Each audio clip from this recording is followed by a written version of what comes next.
समय न लगाओ तय करने में आपको क्या करना है, वरना समय तय करेगा कि आपका क्या करना है। साथियों नमस्कार, कृषि दर्शन कार्यक्रम में आपका स्वागत है। मैं हूं अनामिका। दर्शकों, समय के महत्व को आप सभी समझते हैं, जानते हैं और आज हमारे कार्यक्रम में बात भी यही करने वाले हैं कि अगर कृषि में जो समसामयिक कार्यों को हम समय समय पर करते रहें तो कम लागत में बहुत अच्छा लाभ प्राप्त किया जा सकता है। और आज हमारे कार्यक्रम का विषय भी कुछ यही है, खरीफ फसलों की तैयारी एवं कृषि में समसामयिक कार्य। और आज इसी विषय पर बातचीत करने के लिए हमारे साथ हमारे स्टूडियो में हैं डॉक्टर राजेश वर्मा जी, जो कि प्रोफेसर हैं, retired dean, Sehore agriculture college में। हमारे बीच साथ ही एक सफल किसान भाई भी हैं, नारायण सिंह मारण जी, जो कि एक सफल किसान भाई हैं और जो हमारे साथ अपने अनुभव साझा करेंगे। तो आप दोनों का हमारे कार्यक्रम में बहुत बहुत स्वागत है। तो आइए शुरुआत करते हैं हमारे आज के कार्यक्रम की। सबसे पहले वर्मा जी, मैं आपसे ये जानना चाहूँगी कि जैसे कि अभी गर्मी का समय चल रहा है तो कृषि में कौन कौन से समसामयिक कार्य किए जाने चाहिए? गर्मियों में जो किसान भाई मई के महीने में और जून के महीने के जो कार्य करते हैं, वो जो सब्जी वाले किसान हैं हमारे प्रदेश के, अभी खेत में सब्जियां हैं तो उसमें विशेष ध्यान हमको ये रखना होता है कि जैसे भटा है, मिर्ची है, टमाटर हैं, इन सब्जियों में जो रस चूसक कीटों का बहुत अधिक प्रकोप रहता है और जिसकी वजह से पैदावार तो कम होती है, साथ साथ बीमारियां भी इसमें फैलती हैं। तो इनका हमें विशेष ध्यान रखना है और इसके नियंत्रण के लिए जैविक का हम जो है ज़्यादा बढ़ावा देते हैं। तो जैविक विधि हमको अपनानी होती है और इसके लिए जैसे नीम के प्रोडक्ट आते हैं बाज़ार में, इसका हम उसमें छिड़काव कर सकते हैं। उसके लिए विशेष ध्यान रखना ये होता है कि जब नीम का तेल है या नीम के कोई भी प्रोडक्ट हैं तो इसमें हम स्टिकर के रूप में डिटर्जेंट साबुन जो अपने घर में यूज़ होता है इसका ज़रूर उपयोग करें, नहीं तो इसका इमल्शन अच्छे से नहीं बन पाता है और उसका असर नहीं होता। तो जिसकी वजह से लोग कहते हैं कि जैविक जो नीम प्रोडक्ट है, जैविक प्रोडक्ट है, उतने कारगर नहीं है, परंतु उसके लिए इमल्शन बनाना बहुत आवश्यक हो जाता है। तो किसान भाई इस चीज़ का विशेष ध्यान रखें। वो किसान भाई जिनके यहाँ ऑर्चर्ड्स हैं, जो अभी आम के बगीचे हैं और अभी फलन की स्थिति में हैं, वो भी ये वो समय होता है कि जब चूँकि अगले कुछ दिनों बाद जो है, जब नौतपा के बाद जब मानसून और ये सब आती है, प्री मानसून की शावर होती हैं, उस समय आम के जो फल हैं उन पे फल मक्खी का प्रकोप बहुत अधिक देखने को मिलता है और वो उस समय नियंत्रण इसलिए नहीं हो पाता है क्योंकि वहाँ बारिश और दूसरे व्यवधान रहते हैं। उनको अभी नियंत्रण करने के लिए, क्योंकि ये सारी मक्खियाँ जो एडल्ट इसके प्रौढ़ जो रहते हैं वो ऐसी जगह पे, जैसे आपका जो जहाँ पंप हाउस है या कोई शेल्टर है या कोई बरगद का पेड़, जो छायादार जो जगह हैं वहाँ पे इनके एडल्ट अभी पनाह लिए होते हैं, तो उनको हम नियंत्रित कर सकते हैं। अब नियंत्रित कैसे करें, फिर हम जैविकता की बात करते हैं। तो जो श्यामा तुलसी होती है वो इन जो फल मक्खी है इसको अट्रैक्ट करती है, आकर्षित करती है। तो श्यामा तुलसी से वो कैसे उपयोग करें किसान भाई, इसके लिए श्यामा तुलसी की पत्ती 4 या 5 पत्ती को कोई भी जो आजकल बॉटल आती हैं बाज़ार में जो अपन घर में पानी पीने के लिए यूज़ करते हैं, इस बॉटल की नीचे से पेंदी उसकी काट के अलग कर दें, उसमें पॉलीथीन लगा दिया जाए और उसके जो ढक्कन है, ढक्कन के वहाँ पे हुक बना के उसमें श्यामा तुलसी की पत्ती को क्रश करके हाथ से उसको मल के और इसके अंदर किसी पॉलीथीन में या किसी में जिसमें छेद करके इसको रख दें। साथ ही साथ जो अपनी जो बॉटल है उसमें चारों तरफ छेद बना दें और ये ट्रैप जिसको आप कहते हैं कि जैविक ट्रैप है, और इसको सुबह के समय, चूँकि गर्मी का समय है इसलिए सुबह करीब 6 या 7 बजे वो जो है ऐसी छायादार जहाँ ठंडक है वहाँ पे इसको यदि रख लेते हैं और सुबह 9 बजे तक इसमें मक्खियाँ जो अभी आगे प्रकोप करने वाली हैं वो सारी मक्खियाँ इसमें इकट्ठी हो जाती हैं, इन्हें हम एकत्रित करके नष्ट कर सकते हैं, इन्हें मार सकते हैं। तो ये समय अभी जो मई का से लेकर जब तक बारिश शुरू नहीं होती है, ये रोज़ाना यदि किसान करते हैं तो फिर जुलाई के महीने में और जून के महीने में जो फलों में जो कीड़े आ जाते हैं, जिसको कि हम फल मक्खी कहते हैं, छोटे छोटे लार्वा रहते हैं जिससे बाज़ार भाव उसका फलों का गिर जाता है, इसको करने से वहाँ पे फिर हमें किसी तरह की दवाई की ज़रूरत नहीं पड़ती और ये कम लागत का और कम श्रम वाला ये काम होता है। तो ये किसान भाई कर सकते हैं। वो किसान भाई जो अभी आने वाले सीज़न में, जुलाई इस खरीफ सीज़न में फलोद्यान लगाना चाहते हैं, उनके लिए भी ये समय होता है कि जब वो जिस एरिया में बगीचा लगाना चाहते हैं वहाँ पे उसका अच्छे से उसको मार्किंग कर लें, उसका लेआउट कर लें। जैसे आम लगाना चाहते हैं तो 8 बाई 8 मीटर के एरिया पे उसकी मार्किंग कर ली जाए। अगर नींबू का लगाना चाहते हैं तो उसको 5 बाई 5 या 4 बाई 4 में कर लें। बिही का लगाना चाहते हैं तो वो कई तरह के होते हैं, 5-4 मीटर होता है, 4-4 मीटर होता है, 5-5 मीटर होता है। ये मार्किंग करने के बाद वो जगह पे गड्ढे बनाने होते हैं, क्योंकि अभी धूप है तो उसका एक तरह से जो धूप की विकिरण से उसमें नियंत्रित हो जाता है, तो बीमारियां हों चाहे कीड़े हों। तो ये गड्ढे की साइज़ जो है करीब करीब 50 सेंटीमीटर बाय 50 सेंटीमीटर होना चाहिए। और यदि मान लो पथरीली जगह है तो भी इस गड्ढे की साइज़ बना के इसमें अपन दूसरी जगह से अच्छी मिट्टी इसमें डाल सकते हैं।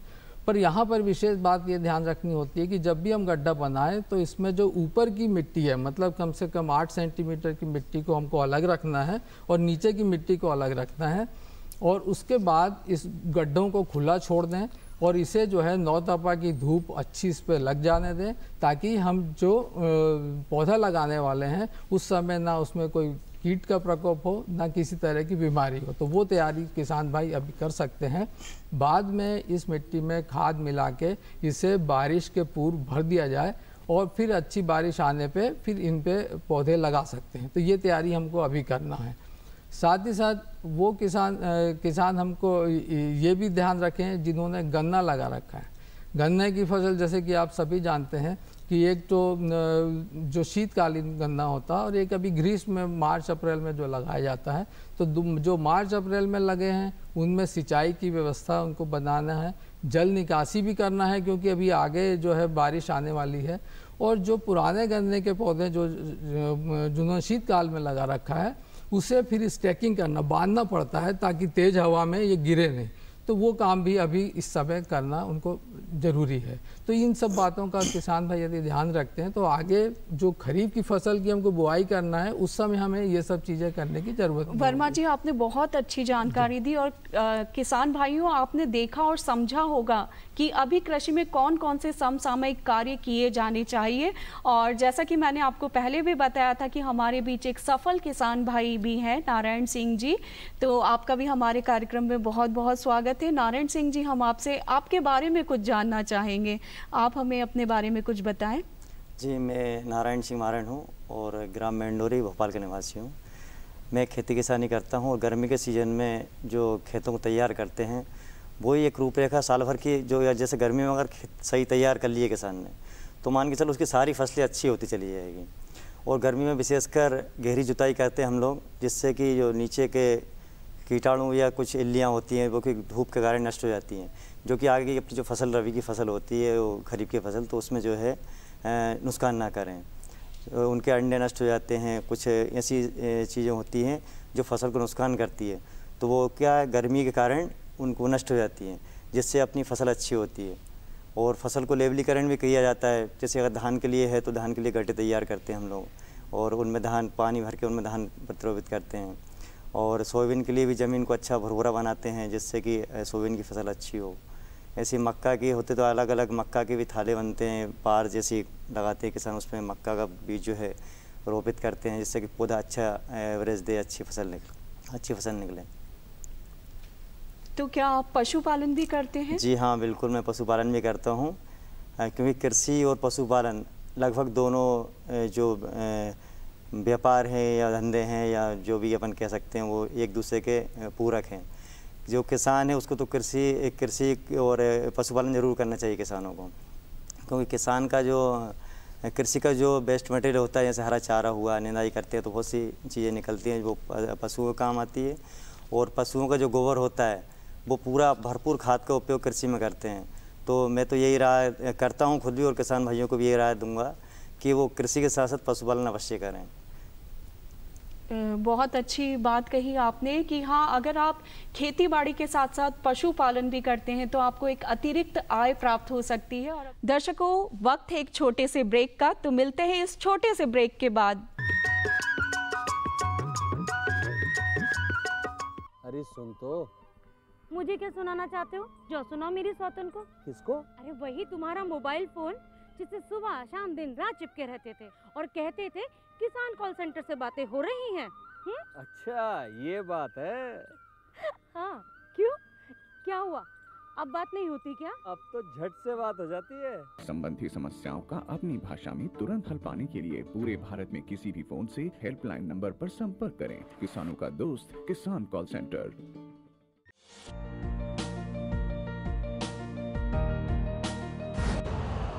यूरिया का स्वदेशी उत्पादन 70 लाख टन बढ़ाने के लिए 6 उर्वरक संयंत्रों का उद्धार किया जा रहा है।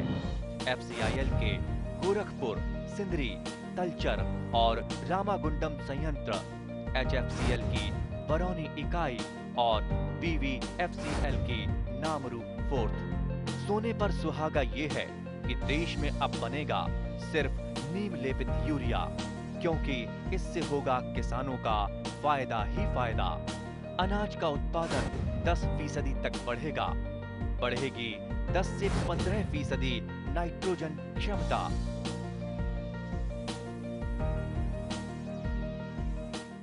दर्शकों, ब्रेक के बाद आपका एक बार फिर से स्वागत है आपके अपने पसंदीदा कार्यक्रम कृषि दर्शन में। और आज हमारे कार्यक्रम में हमारे साथ हमारे स्टूडियो में मौजूद हैं डॉक्टर राजेश वर्मा जी, जो कि रिटायर्ड डीन हैं, और साथ ही हमारे बीच हमारे सफल किसान भाई भी मौजूद हैं, नारायण सिंह मारण जी भी हमारे बीच वर्मा जी हैं। प्रोफेसर वर्मा, एक सवाल और हम आपसे ये जानना चाहेंगे कि जो किसान भाई अभी सोयाबीन या मक्की की खेती करना चाहते हैं तो आप उन्हें क्या सुझाव देना चाहेंगे?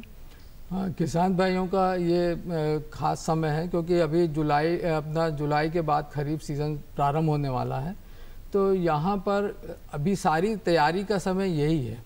अभी जैसे सबसे पहले जो कृषि यंत्र हैं उसका रखरखाव हमको इस समय कर लेना चाहिए, क्योंकि आपको ये पता है कि खरीफ का सीज़न समय की कमी का सीज़न होता है कि बोनी हमको तुरंत करनी होती है, क्योंकि इसमें पानी गिरने की संभावना रहती है। तो कृषि यंत्रों को हमको रखरखाव करना है। जो कल्टीवेटर है, जो हमारा सीड ड्रिल है, इसका जो पजाई करते हैं, जिसकी धार बनवाने का काम हमको इस समय कर लेना चाहिए। साथ ही साथ जो इसकी ग्रीसिंग है, ऑयलिंग है, और सभी मतलब वर्केबल कंडीशन में हो, ये काम हमको अभी करना है। सबसे पहला ज़रूरी चीज़ ये होती है। फिर उसके बाद आता है कि हमको क्या बोना है। ये बीज आपने सुरक्षित रखा हुआ है पिछले साल का, वो उसकी उपलब्धता, उसकी स्वास्थ्य का, उसका जो है सब ये निरीक्षण कर लेना चाहिए, क्योंकि उस समय नहीं रहता है। फिर ये ज़रूरी होता है कि हमको सीड ट्रीटमेंट करना है। तो सीड ट्रीटिंग मशीन हमारे पास ठीक है, हालत में है, उसको हम देख रेख कर लें। सीड ट्रीटमेंट करने की जो केमिकल्स हैं, जो आवश्यक चीज़ें हैं, वो हमारे पास उपलब्ध हैं ना है, इसकी व्यवस्था कर लें। खाद है, इसकी व्यवस्था कर लें।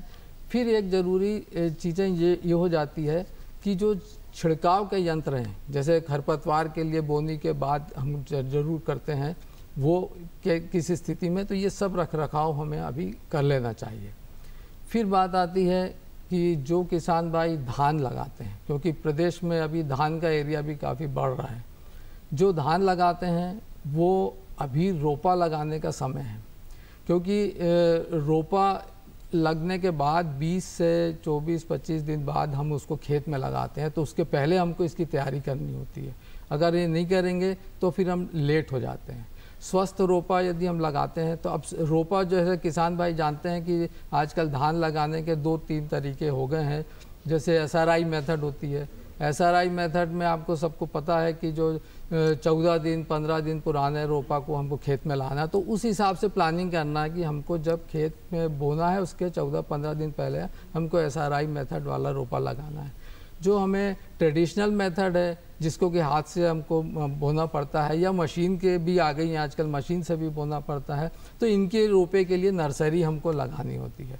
अब ये नर्सरी कितनी लगाएं, कितना बीज लगेगा, ये सब हमें सुनिश्चित कर लें। क्योंकि जैसे हमको पता है कि यदि हम ट्रेडिशनल मेथड अपनाते हैं तो हमको कम से कम 800 स्क्वायर मीटर की जगह चाहिए होती है 1 हेक्टेयर के लिए। उतने एरिया में हमको रोपा लगाना है और उसमें जो बीज लगता है वो अगेती, मध्यम अवधि और लेट अवधि के हिसाब से 30 से लेकर 60 किलो तक वेरी करता है।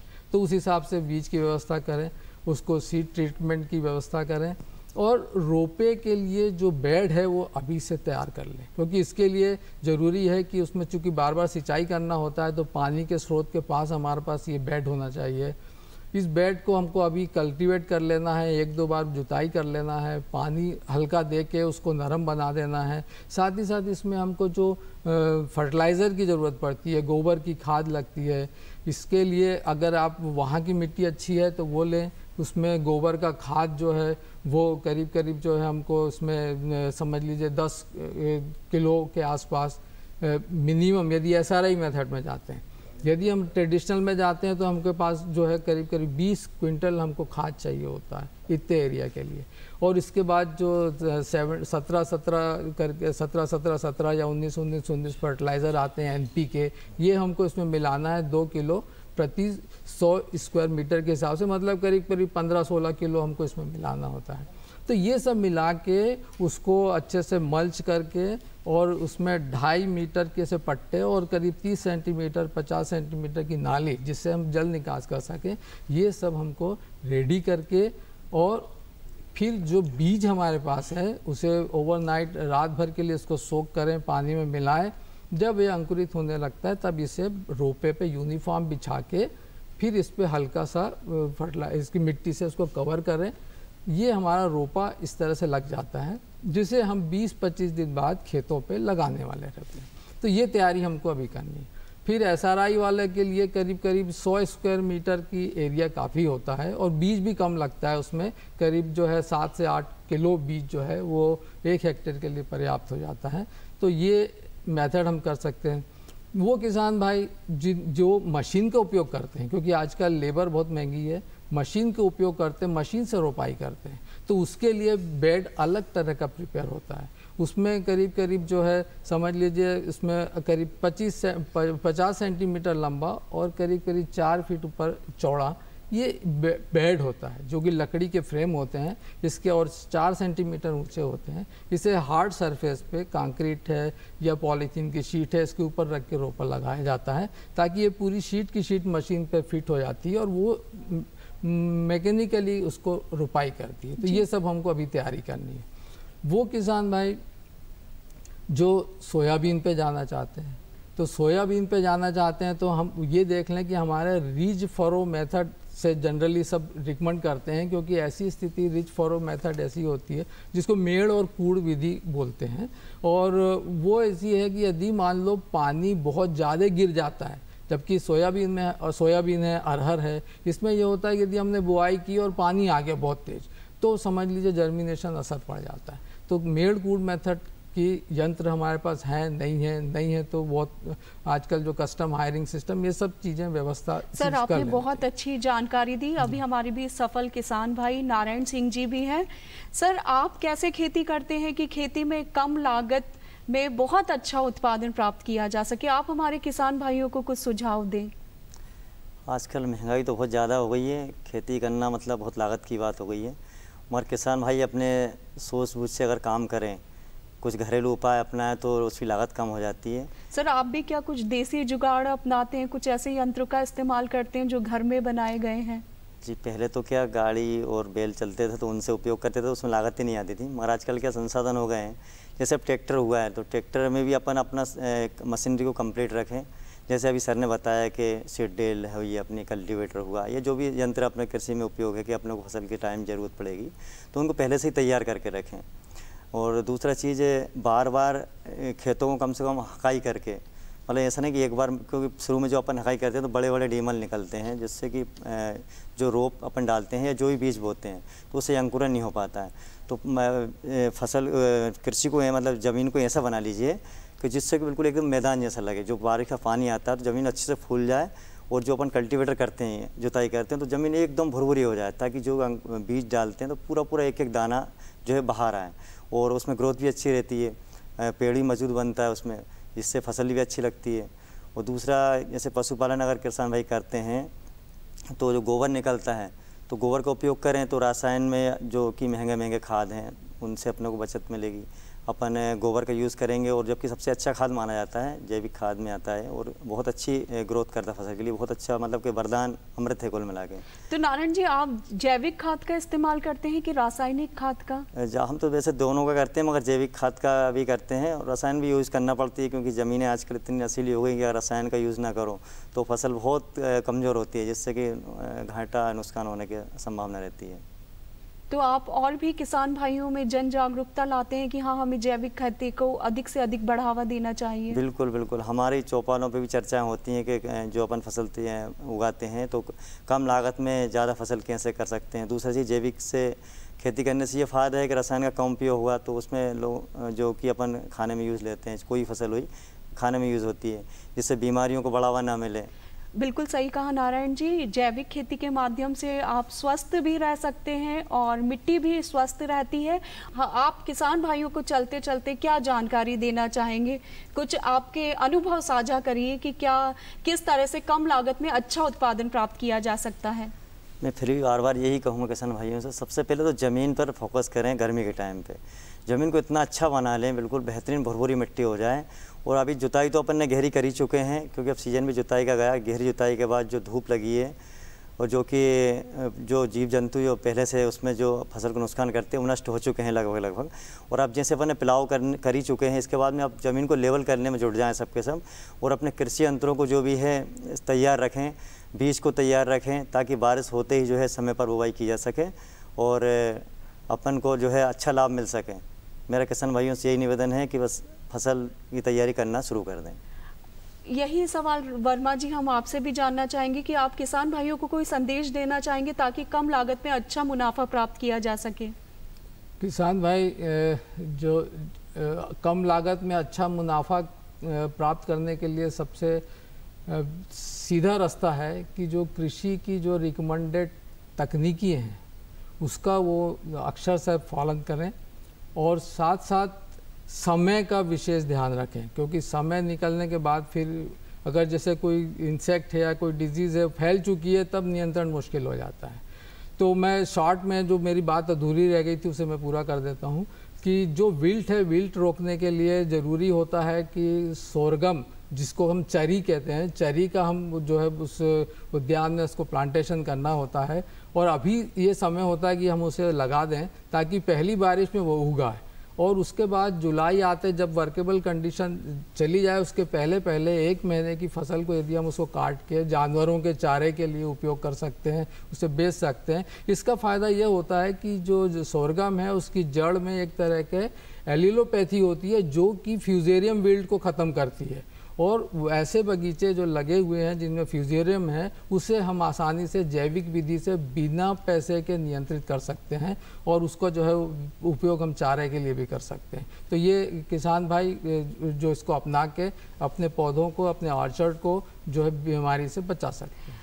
वर्मा जी, आपने बहुत अच्छी जानकारी दी और नारायण जी आपने भी बहुत अच्छी जानकारी दी। हम आप दोनों को बहुत बहुत धन्यवाद देना चाहेंगे कि आप हमारे स्टूडियो में आए और आपने हमारे किसान भाइयों को इतनी अच्छी जानकारी दी। और किसान भाइयों, बस चलते चलते यही कहना चाहूँगी कि तालीम दी नहीं जाती परिंदों को उड़ानों की, तालीम दी नहीं जाती परिंदों को उड़ानों की, वो खुद ही नाप लेते हैं ऊंचाई आसमानों की। जी हाँ, आज के जो किसान भाई हैं वो समझदार हैं, नई नई तकनीकी को अपनाते हैं, और हम बस यही कहना चाह रहे हैं कि शुरू से हम कह रहे हैं कि बस समय का ध्यान रखिए कि कृषि में कौन कौन से समसामयिक कार्य किए जाने हैं, बस वो समय समय पर करते रहिए तो आप कम लागत में बहुत अच्छा मुनाफा प्राप्त कर सकते हैं। और दर्शकों, आज बस इतना ही। अगले अंक में एक नए विषय के साथ फिर हम हाजिर होंगे, तब तक के लिए नमस्कार।